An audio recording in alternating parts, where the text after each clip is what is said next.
Hi, everyone. I just wanted to hop on really quick and thank Lindsay Donovan so much for doing that training. It was super helpful. You're adorable. I really appreciate your time. And also thank you to Angelica and Jessica for the other trainings this week. I hope everybody in the group has benefited from them in some way, and I'm going to do my best to keep up with the trainings, whether it's through me or other people. So if there's any topics in particular that you want to hear about, please let me know. So I just wanted to add a couple more things to Lindsay's amazing training that came to mind because I had just gotten off a coaching call before the training. So I wanted to share these thoughts with you before I forget them. So a lot of this ties in exactly with what Lindsay was talking about, but that fear of no, I know that so many of you talk about that you're afraid of hearing the word no. And something that they mentioned at conference, and I think they mentioned it last year, that really stuck with me is think about this example of a waiter in a restaurant. They go around to every table and they offer dessert, right? If the table says no, do you think that they're offended by that? No. It has nothing to do with them. They just didn't feel like having dessert. What do? They move to the next table and they ask the exact same question. It's their responsibility to offer the dessert. It's the table's responsibility to decide whether they want it or not. So think of your business that way. This is your opportunity to share. And you have no idea. You could be sharing something that is going to change this person's life. And how unfair is it of you to keep this opportunity from somebody else? So think about that when you're afraid of hearing no. It's just an offer. They can take it or they cannot take it, okay? If anyone's here, I see people are watching, but I don't see any comments. So write a comment if you're here, just so I can see them if you have any questions while I'm talking. So it is, oh, well, hello, they just popped up. So it is your responsibility as a Color Street stylist to offer this business opportunity. Like Lindsay said, she had someone who told her that she never asked. She also mentioned that she wished she had heard about it sooner.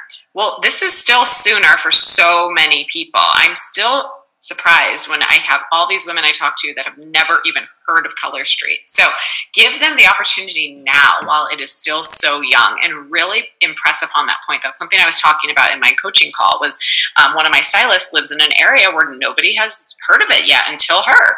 So everyone she talks to there, she should be saying, you know, look at this. You can be one of the new people. So hi, people are here. Thank you.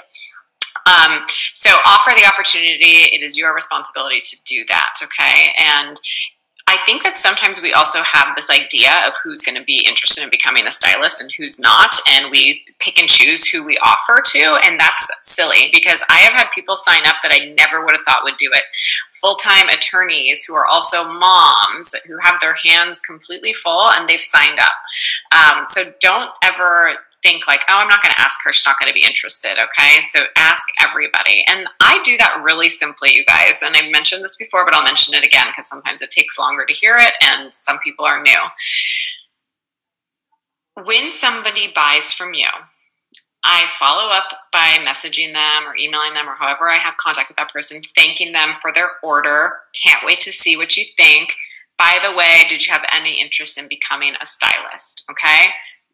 Back to the dessert. They're either going to say yes, no, or maybe. Okay. In this situation, I guess with the dessert, they probably won't say maybe. It's yes or no, but it's going to be yes, no, or maybe. If it is a yes or a maybe, the immediate response is great. I'd love to send you some information to look over. What's your email address? Okay. I keep it super simple. I don't go straight into like, well, when can we get on the phone to talk about that? You know, because that can be a turnoff and that's just not my personality and not the way I approach things. So I keep it super simple. I send them the info. I let them know, okay, I sent the email. Take a look and, you know, I'll circle back and see if you have any questions. And then you can follow up with them in about 2 days. Give them a little time and say, hey, did you have a chance to look over everything?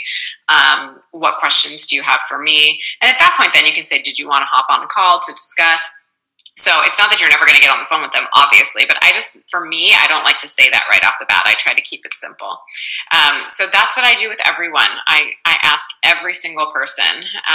And, you know, Lindsay touched on this too. Like some people are going to say no, and that's okay. And maybe it's just not the right time. That came up in my call today as well. Like the woman who I was speaking to, I've known her for many, many years. She tried the product when I first started a couple of years ago and loved it, but it just wasn't the right time for her until now.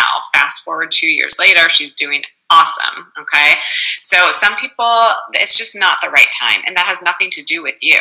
And they might tell you it's not the right time, or they might just say no, but that doesn't mean you can't follow up with them down the road. Would I message them the next week, is now the right time, or the next month, is now the right time? No, because again, that's not my personality, but give them a few months and check back in. Okay. Oh, the other thing that I thought was really important, Lindsay mentioned this, and I also was talking about this earlier. Every single one of your party hosts, whether it's in person or online, should be given the opportunity from you to become a stylist. And it's super easy online. I love this idea. I tell it to all of them.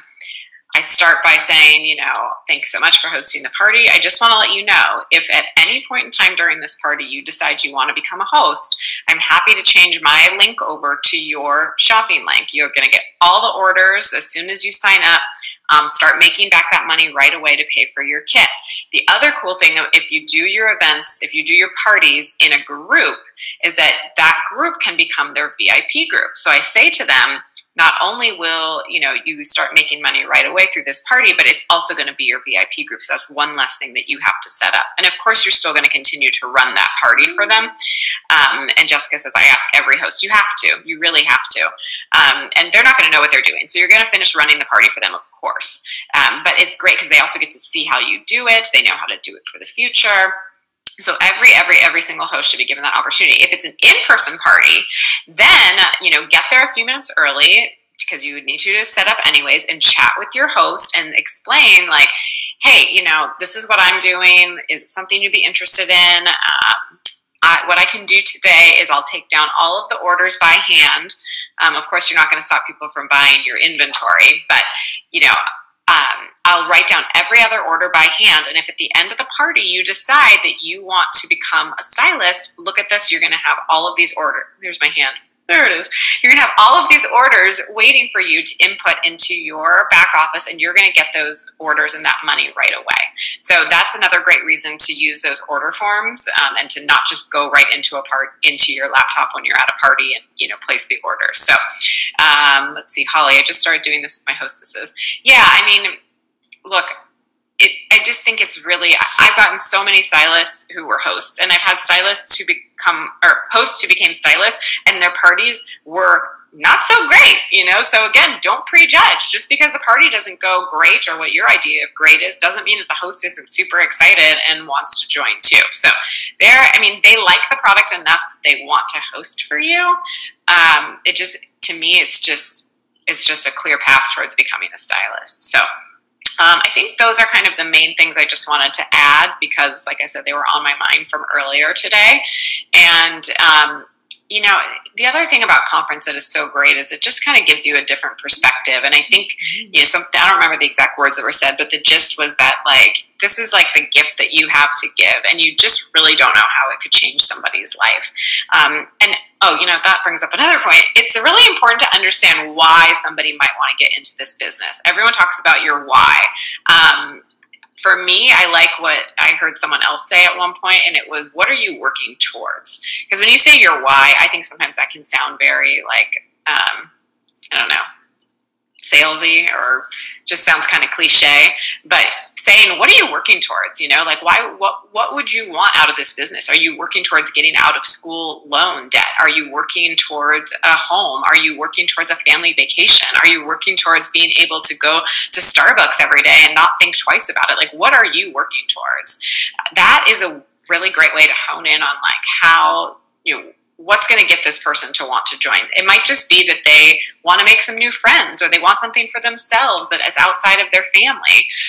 It doesn't need to be that they want to make, you know, $10,000 a month. And so based on what they say, you're going to tailor, you know, the business to how it's going to fit them. What opportunities are going to give them? Is it financial freedom, or is it just, you know, this feeling of like a sense of community? So we all do things for different reasons. And I think it's important that you know those reasons when you're talking to somebody. And sorry, I said I was done, and I keep thinking of new things. The other thing they talked about at conference was sponsoring. I'm trying to get away from the word recruiting. That's why I paused, because it's not recruiting sounds like they're joining a cult, which we all know it's not. You're sponsoring somebody. You are their sponsor, their mentor, their enroller, their sponsor. Okay. So sponsor people that are going to try hard and like do well. And I mean, it's great to sponsor 20 people, but if they don't do anything, then it's like kind of didn't matter, right? So talk to people, be honest with them about the business, you know, and again, you're gonna tailor what you're saying based on what it is they're looking for. But be honest with them. If they tell you they want to make, you know, $5,000 a month, then you're going to have to explain, well, then that's going to take some hard work. Is it doable? Absolutely. But you're going to have to work hard at it. You can't just go on to your Facebook group and post graphics all day long and think that you're going to get there. No, you know, if you're someone who wants to make $5,000 a month, then you're going to be messaging people directly. You're going to be on the phone. You're going to be posting in your VIP group and your personal page, you know, often. You're going to be pushing for those parties. Like, you're going to work for it. $5,000 a month doesn't just come easily. Okay. So if there's someone who says like they just want to make $100 a month, then that's fine. That's a lot more easily doable with this business. So, but the point is, you need to be honest with people and don't just say it's so easy. It sells itself. You won't have to do anything. It's amazing. Like, do you really want that person that's going to come on and just be like, okay, I'll just post some pictures and hopefully something will happen? Like, no, I mean, I've had that in the past. We've all had that. And if you have a team where you feel like, oh, no one's doing anything, just keep in mind, typically it's like half of the stylists are active and half are not. So it's not personal. And, you know, be proud that you even sponsored anybody.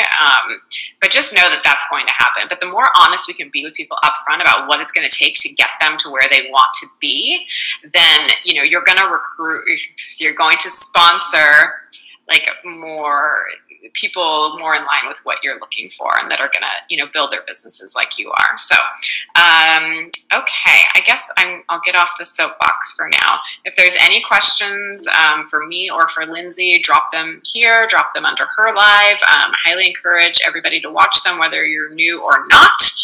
And let's have a great end to the month. So you've got until the end of the day today. I think I said 10 p.m. Pacific to BQ. If you've already done it, then you're golden. And I will pick a winner tomorrow for that Color Your World set. And then our next benchmark will be the $600 in sales next Thursday, and $1,200 in sales. So let's go get them, girls, and let me know if you have any questions. I still have some availability for coaching calls, so if you want to set that up with me, PM me, and I'll get you on my schedule.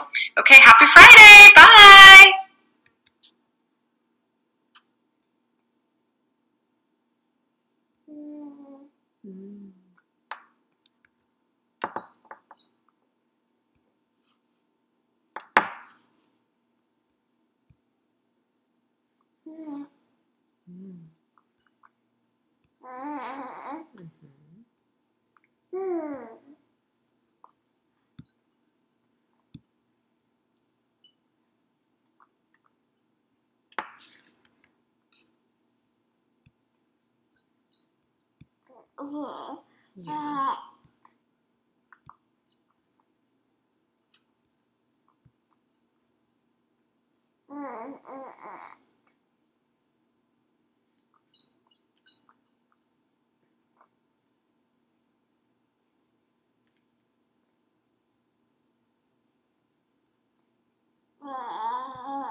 Yeah. Yeah.